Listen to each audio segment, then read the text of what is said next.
Assalamualaikum warahmatullahi wabarakatuh. Perkenalkan, nama saya Nurul Fatihah Arifin, mahasiswa pendidikan anak usia dini Universitas Negeri Makassar tahun 2021. Nah, kali ini saya akan menjelaskan mengenai bimbingan dan konseling anak usia dini. Selamat menyaksikan. Masa usia dini merupakan masa yang paling brilian yang dilalui oleh anak.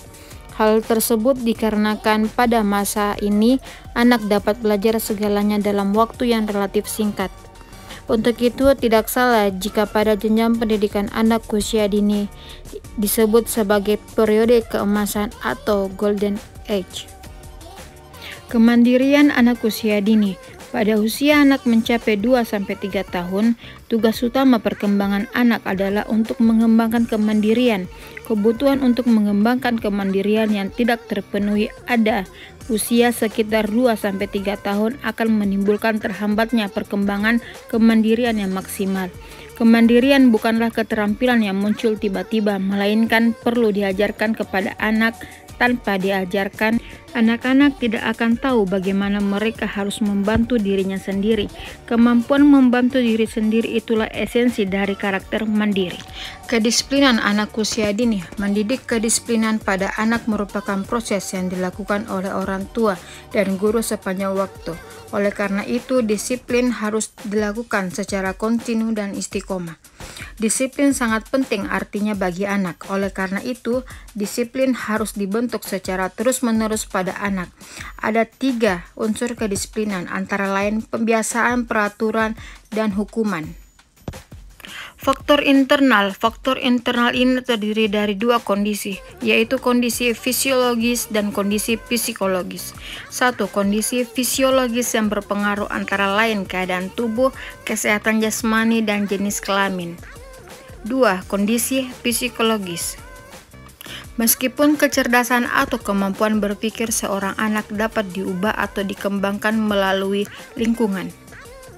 Faktor eksternal ini meliputi lingkungan, rasa cinta dan kasih sayang orang tua kepada anaknya, pola asuh orang tua dalam keluarga, dan faktor pengalaman dalam kehidupan. 1. Lingkungan merupakan faktor yang sangat menentukan dalam pembentukan kemandirian anak usia dini. Lingkungan yang baik dapat menjadikan cepat tercapainya kemandirian anak. 2. Rasa cinta dan kasih sayang. Rasa kasih sayang orang tua kepada anak hendaknya diberikan sewajarnya karena hal itu dapat mempengaruhi mutu kemandirian anak.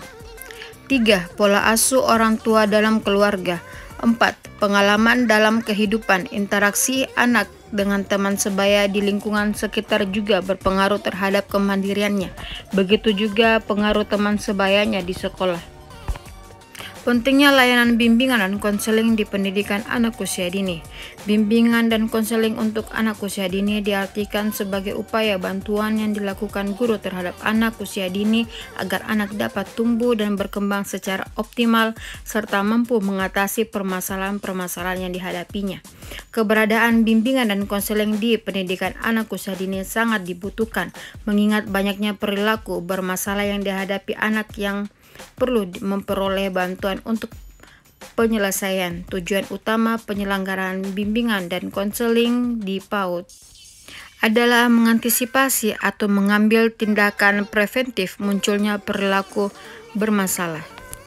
Secara sederhana terdapat 3 prinsip umum yang harus dimiliki oleh para konselor, guru, dan orang tua di lembaga pendidikan anak usia dini, sehingga konseling akan berjalan dengan baik dan tujuan konseling dapat sesuai harapan.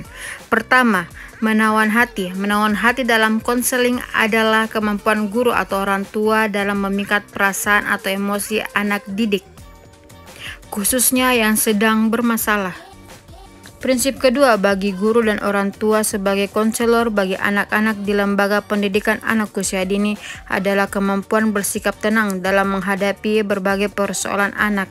Perawakan tenang dan menawan hati tersebut mampu membuat anak-anak bermasalah menaruh kepercayaan besar bahwa gurunya dapat mengatasi berbagai persoalan yang dihadapi.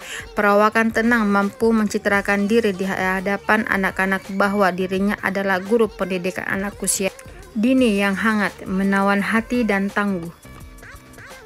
Ketiga, mampu berempati secara mendalam. Di samping menawan hati dan perawakan tenang, konselor pendidikan anak usia dini juga harus mampu berempati secara mendalam tanpa harus terlarut dalam arus permasalahan anak. Nah, itu tadi penjelasan dari saya. Semoga materi tersebut dapat bermanfaat untuk kita semua. Terima kasih. Wassalamualaikum warahmatullahi wabarakatuh.